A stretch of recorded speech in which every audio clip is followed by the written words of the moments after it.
Hello friends, let us now learn some important points about inflammatory bowel disease. So in the inflammatory bowel disease, we have two types. One, we have ulcerative colitis. Second, we have Crohn's disease.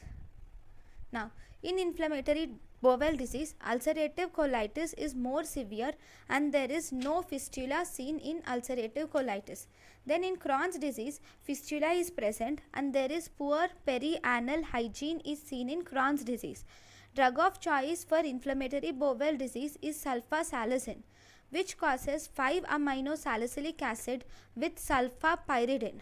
Now, this 5-amino-salicylic acid, normally it is completely absorbed from the upper GIT. It is completely absorbed from the upper gastrointestinal tract.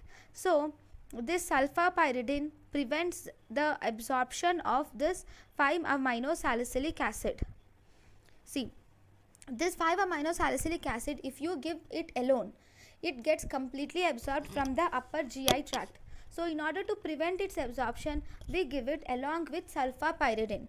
But this drug sulfapyridine is associated with side effects like vomiting, nausea, bone marrow suppression, and it is also associated with pancreatitis.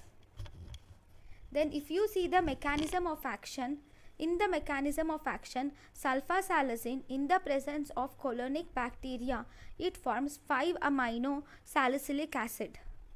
And it also forms 5-sulfapyridine. This 5-amino-salicylic acid will inhibit COX, and that is cyclooxygenase and lipooxygenase pathways, and thus it will decrease prostaglandins and leukotriene production, thus leading to anti-inflammatory effects.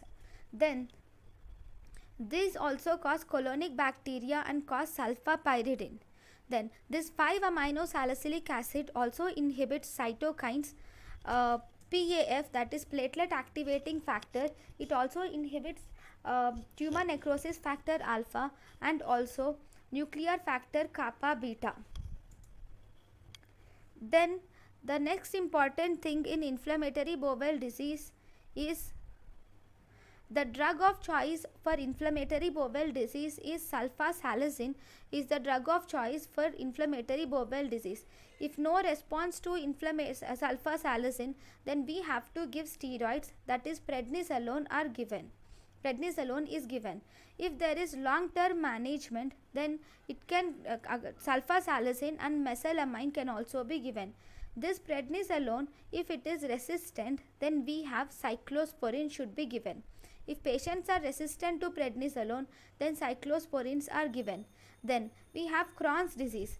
Crohn's disease, we have two things. One, we have acute attack of Crohn's disease and long-term treatment of Crohn's disease. In acute attack of Crohn's disease, the drug of choice is steroids, which are mild or moderate, and also if there is severe fistula and if the acute attack of Crohn's disease is severe, or if there is fistula formation, then we give tumor necrosis factor alpha inhibitors and infliximab is given, or else the drug of choice for acute attack is steroids.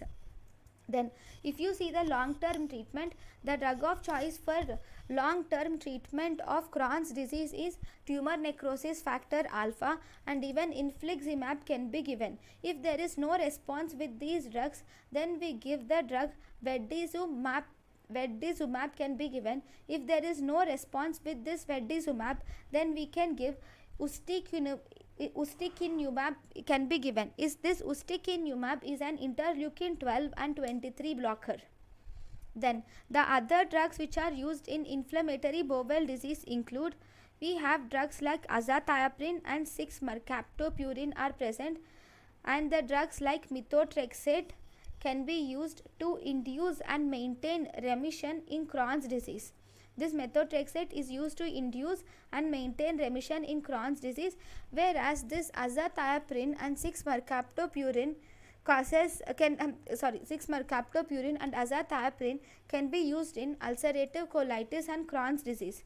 Then tumor necrosis factor alpha inhibitors can cause infliximab, certolizumab, etanercept, adalimumab, and these also cause golimumab. So all these are used in moderate to severe inflammatory bowel disease. So these are the important points about inflammatory bowel disease. Thank you for watching.